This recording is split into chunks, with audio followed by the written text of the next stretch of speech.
Sorry about that, man. Total whoops-a-daisy. Well, even Stevens. I'd say that was a little bit harder, than what I originally did. Boy, have you lost your mind. You stupid old-timer, don't you! You know what? Yeah, what I'm talking about. Nobody messes with Scooter. No respect for the...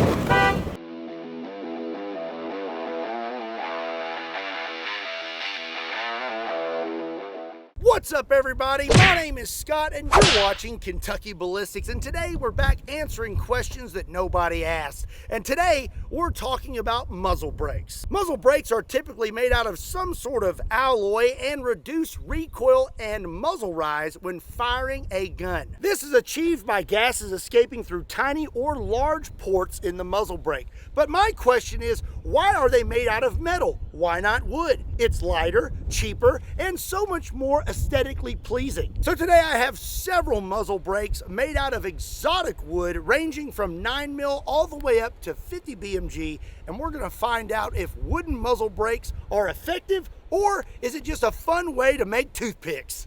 I'm a pretty simple guy. I only have two hobbies in life: big guns and going to the gym. And if you also enjoy working out, then you understand the importance of having a premium set of headphones. And that's why I'm super excited about today's sponsor, Raycon. I'm sorry if I'm talking too loud, but the noise cancellation on these works really well. So what's so great about Raycon? Well, they start at half the price of other premium audio brands. They have multi-point connectivity, and you have 32 hours of battery life. And if you're like me and forget to charge things, all you have to do is charge your earbuds for 10 minutes, and that gets you 90 minutes of listening time. And speaking of the case, this has wireless charging, and they sell nifty little protective cases for overly destructive people like myself. Oops. Also, I have a very hard time at finding earbuds that will actually stay inside my ear holes, but these right here, it's like they're super glued into my skull. If you want to check out Raycon earbuds, all you got to do is swing over to buyraycon.com/KBXX, and that will get you 20% off the best-selling everyday earbuds. There is a link in the description down below. A big thank you to Raycon for sponsoring today's video. Now, let's go get to it.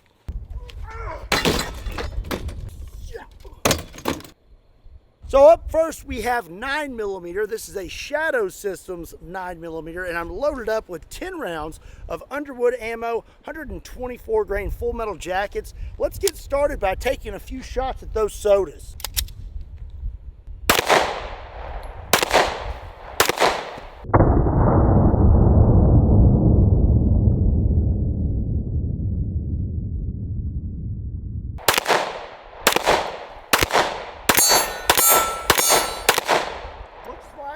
I need to sight in this red dot because all of my shots were way left and low. Okay, so we have our 9mm muzzle brake. This one is made out of rosewood. I have 10 more rounds of 9mm full metal jackets, and I'm taking some precautions while shooting these in case they do decide to splinter. I have on a face shield, a neck shield, I have on a jacket, and gloves. I may not actually pull the trigger on some of these bigger ones, but that's going to be dictated by what this one does. Okay, here we go.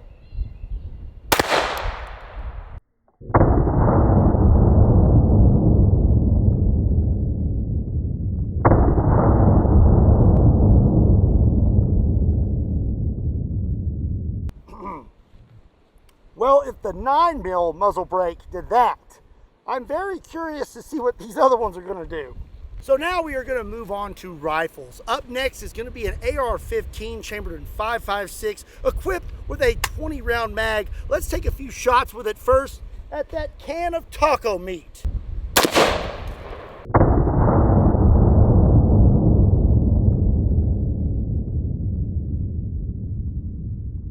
The 9mm muzzle brake did not hold up too well, but the 5.56 muzzle brake is made out of an exotic wood called Jatoba. The 5.56 has quite the muzzle blast, so I will be very curious to see how this thing holds up. Okay, we have our protective gear on again, and we have our 5.56 wooden muzzle brake. Let's see what happens.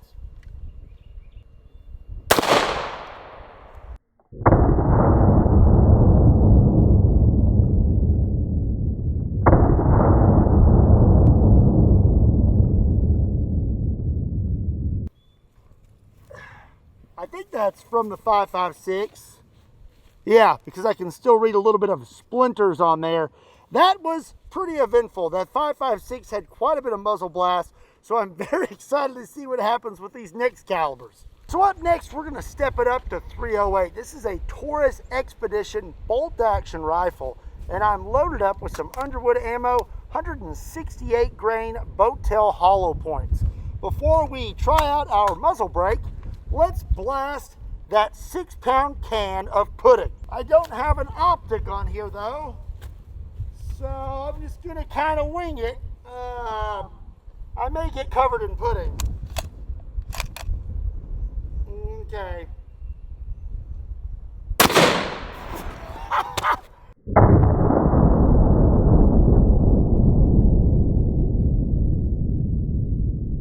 Look at that. That's nasty. That's been in the barn for about 6 months. For the 308, I have 2 wooden muzzle brakes. One made out of rosewood, and this other one is made out of babinga. I have on my safety gear again, and we have our rosewood muzzle brake for the 308.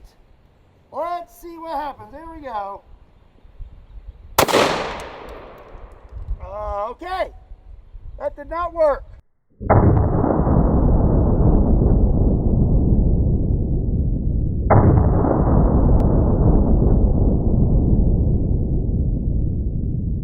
So now we have our 308 muzzle brake made out of babinga, and as you can see, it is much beefier. I'm curious to see if this holds up. Okie dokie, here we go.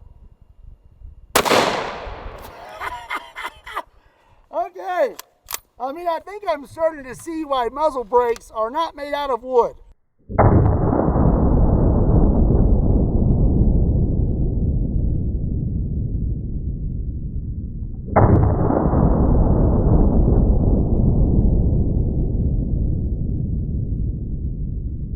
So our next rifle is quite a big step up. This is a Weatherby bolt action rifle, and this is a safari rifle chambered in 460 Weatherby Magnum. That ain't no 458 Win Mag. That is a 500 grain brass round.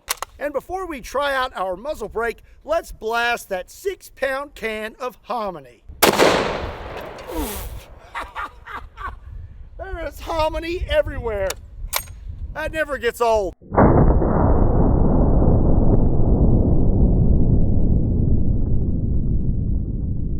So now I have my 460 Weatherby Magnum wooden muzzle brake, and this is made out of Ipe, which supposedly is pretty tough, but that 460 muzzle blast is pretty big. Okie dokie, we have another 500 grain round. Here we go.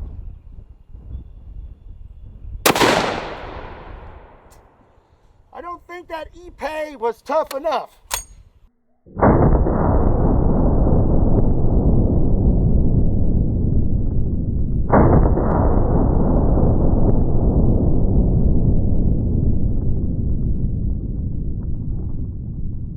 Okay, well,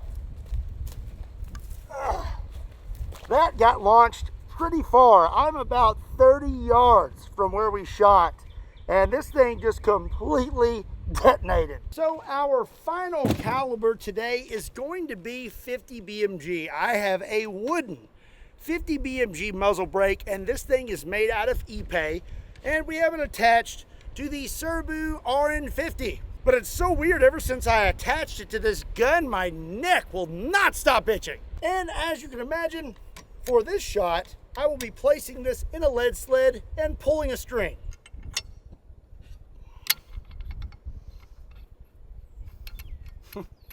Sorry. This brings back so many fond memories. Okay. Now we just got to pull that hammer back. All right. Let's pull the string on this thing, shall we? Here we go. I may have destroyed my camera, my slow-mo camera. Yeah, I'm pretty sure I may have broke it.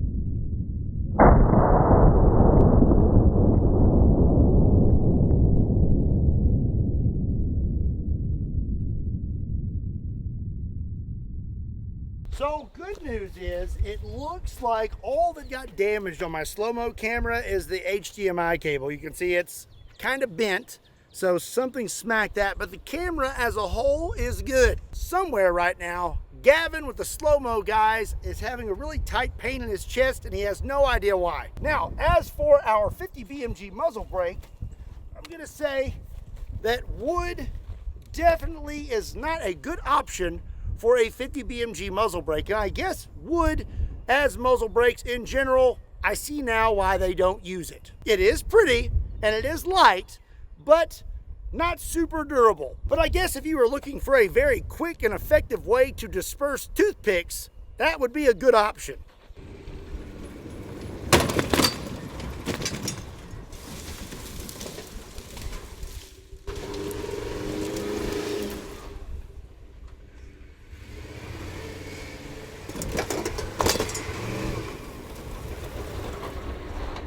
That's going to be it for today's video. I hope you enjoyed it. You know, I think I could probably do better than a wooden muzzle brake if I would have gotten my start in weapons technology at SCI. Link in the description down below. Be sure and give this video a like, hit that subscribe button. Be sure and check me out on all other social media platforms. Links to those are in the description down below, along with a link to KentuckyBallistics.com, just in case you want to pick up a shirt. And as always, my name is Scott. Thank you so much for watching Kentucky Ballistics, and I'll see you next time.